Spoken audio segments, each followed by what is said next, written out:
আলহামদুলিল্লাহি ওয়াহদা ওয়াসসালাতু ওয়াসসালামু আলা মান লা নাবিয়্যা বা'দা। প্রিয় দিনী ভাই ও বোনেরা, আজ আমি যেই কথাগুলো বলবো, হয়তো এই কথাগুলো অনেকের মনে আঘাত আনতে পারে।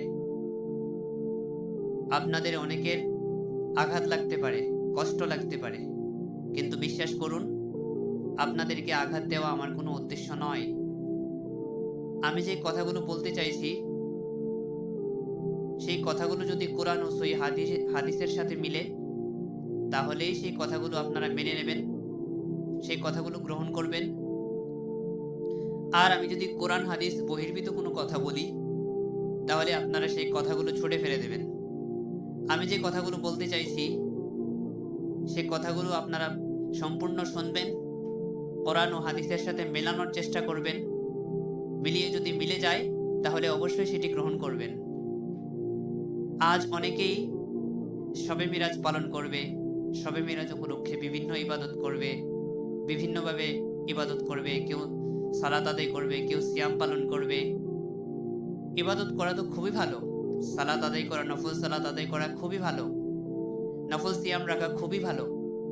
কিন্তু সেটা করার আগে অবশ্যই দেখতে হবে আমি যে পদ্ধতি, যেভাবে, যে প্রসেসে আমি ইবাদতটা করছি, সেটা কিভাবে করছি, সেটা কোন পদ্ধতিতে করছি, সেটা করার জন্য কি ইসলাম আমাকে অনুমোদন দিয়েছে, সেটা করার জন্য কি আল্লাহ রাসূল মুহাম্মদ সাল্লাল্লাহু আলাইহি ওয়াসাল্লাম আমাদেরকে বলেছেন, অথবা সেটা তিনি করেছিলেন।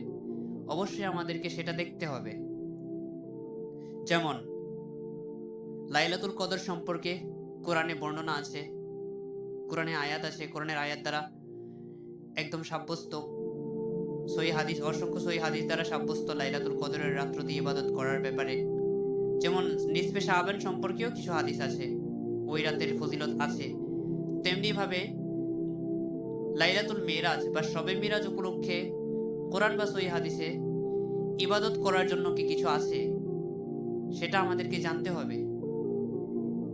লাইলাতুল মিরাজ বা শবে মিরাজ, যে ঘটনাটা ঘটেছিল, মেরাজের যে ঘটনাটা ঘটেছিল, সেটা কোরআন হাদিস দ্বারা সাব্যস্ত, সেটা কোরআনের আয়াত দ্বারা সাব্যস্ত।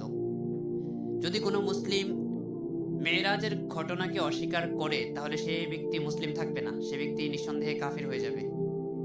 সুতরাং লাইলাতুল মেরাজের ঘটনা, যেটা মুহাম্মদ সাল্লাল্লাহু আলাইহি ওয়াসাল্লামের জীবনে ঘটেছিল, সেটা সত্যিই হয়েছিল, কোনো সন্দেহ নেই। আমরা সেটা বিশ্বাস করি, আমরা সেটা মানি, সেটা কোরআন দ্বারা সাব্যস্ত, অসংখ্য সহিহ হাদিস দ্বারা সাব্যস্ত। কিন্তু সেটা কোন মাসের কত তারিখে হয়েছিল, সেই সম্পর্কে কোনো সুনির্দিষ্ট বর্ণনা কোরআন অথবা সহিহ হাদিসে নেই। অনেকগুলো মত রয়েছে, একটাও সহিহ সূত্রে বর্ণনা পাওয়া যায় না। সুতরাং আমাদের তারিখ জানা নেই, কোন মাসে হয়েছিল সেটাও জানা নেই। আর মেরাজের ঘটনা যখন ঘটেছিল, তারপর থেকে মুহাম্মদ সাল্লাল্লাহু আলাইহি ওয়াসাল্লাম অনেক দিন বেঁচে ছিলেন, অনেক বছর বেঁচে ছিলেন মোটামুটি। তিনি কখনো মেরাজের রাত উপলক্ষে তিনি বিশেষ কোনো সালাত আদায় করেছিলেন, বিশেষ পদ্ধতিতে কোনো ইবাদত করেছিলেন, বা তিনি রাত জেগে ইবাদত করেছিলেন, অথবা করার জন্য বিশেষ কোনো ফজিলত বর্ণনা করেছেন, বা সাহাবা রিদওয়ানুল্লাহি আলাইহিম আজমাইন ইবাদত করেছেন, এই মর্মে কোনো বর্ণনা নেই কোরআন অথবা সহিহ হাদিসে।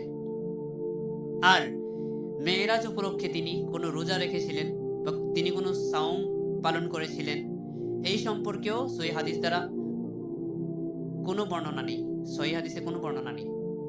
সুতরাং আল্লাহ রাসূল সাল্লাল্লাহু আলাইহি ওয়াসাল্লাম বলেছেন, যদি কোনো ব্যক্তি কোনো আমল করে আর সে আমল আমাদের আমল দ্বারা সাব্যস্ত নয়, তাহলে সে আমলটা বাতিল। সুতরাং ওই হাদিসের ভিত্তিতে মেরাজের রাত উপলক্ষে যেসব ধরনের ইবাদত করা হচ্ছে, বা ওই দিনে যেসব ধরনের সিয়াম সাওম পালন করা হচ্ছে, এগুলো অবশ্যই সহিহ হাদিস অনুযায়ী এগুলো ঠিক নয়, এগুলো বিদআ।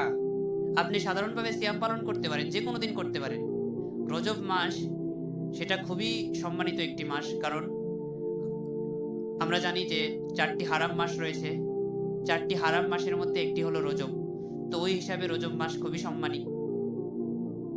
তাই আমরা এতটুকু বিশ্বাস করি যে রজব মাস খুবই সম্মানী মাস, 4টি হারাম মাসের একটি মাস, 4টি সম্মানিত মাসের একটি মাস। এটা ছাড়া কোরআন বা সহিহ হাদিসে রজব মাস সম্পর্কে বা মিরাজের অন্য কোনো ফজিলতের ব্যাপারে কোনো হাদিস নেই। তাই আমরা সেটা কেন করব যেটা নেই? আমরা সেটা থেকে বিরত থাকার চেষ্টা করব।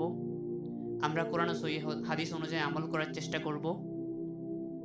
আমরা সমস্ত বিদআত থেকে দূরে থাকার চেষ্টা করব। আমরা নবী সাল্লাল্লাহু আলাইহি ওয়াসাল্লামের সুন্নাহকে আঁকড়ে ধরে থাকার চেষ্টা করব। আল্লাহ আমাদেরকে সঠিকটা আমল করার তৌফিক দান করুন। আমিন।